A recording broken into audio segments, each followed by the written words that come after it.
Hi, my name is Lauren Malone, and I'm going to be talking about Fred Jones and his classroom management theory. Fred Jones observed so many different classrooms, and the teachers that had their classes really well managed, really well behaved classrooms, he called them natural teachers. They just had a natural gift of teaching. And the teachers that had very poorly behaved classrooms, they had very wild classrooms. He also observed them, and he took many notes over them and had many studies. And he noticed that the teachers that had well-behaved classrooms had an interior loop in their classrooms where they could constantly walk amongst their students as they were teaching and be able to check in on them. While the teachers that had poorly behaved classrooms always seemed to stand at the front of the class and just lecture from there, while their desks were arranged in a very traditional style in rows and rows and rows, all facing the front with little room for the teachers to move around. So he asked the natural teachers why they decided to walk around the classroom all the time while they were teaching as the students were doing their activities. And they said, wouldn't you want to check in on your students and see how they were doing? They said it was very common sense to them.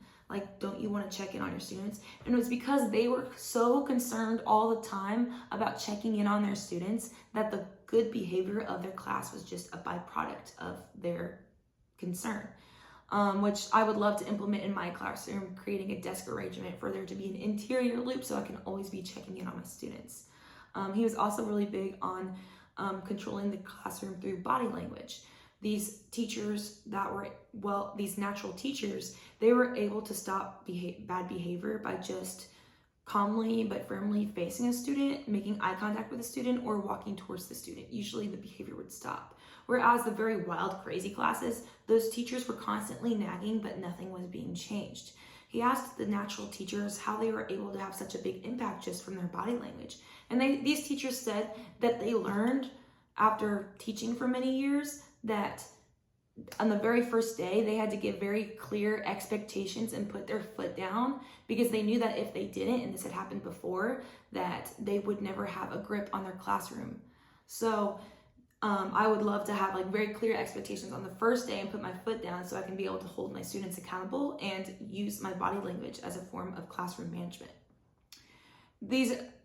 Fred Jones was also really big on say, see, and do teaching. He explained that the auditory processing and the auditory memory, how people are able to receive verbal information and store it in their long-term memory, is very bad compared to other forms of memory storage.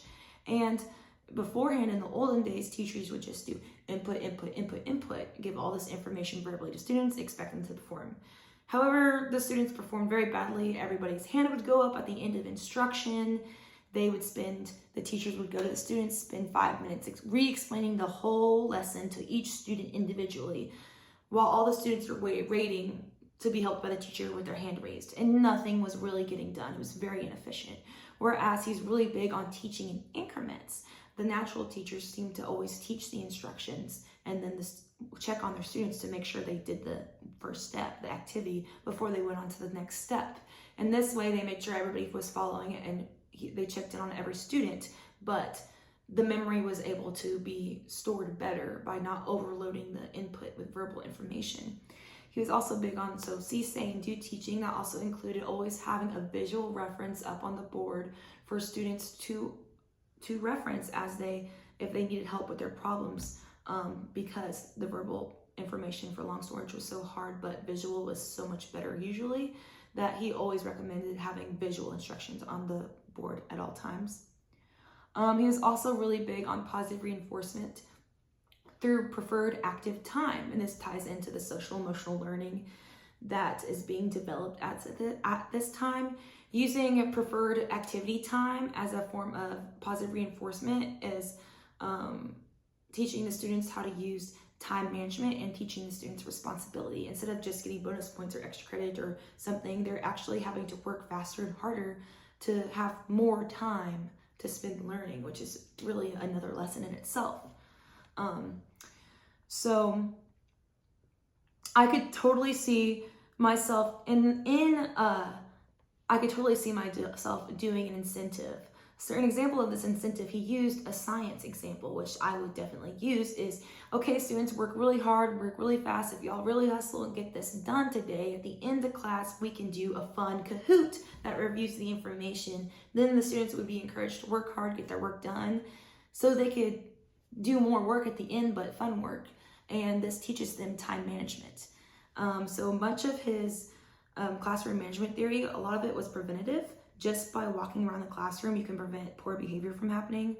And just by taking better, giving better instructions, you can influence the students to work harder and faster, and you can spend less time one-on-one teaching each student if you give it in increments in the first place. So I really agree with everything that I read and saw from Fred Jones, and I would love to use this in my classroom. Thank you for watching.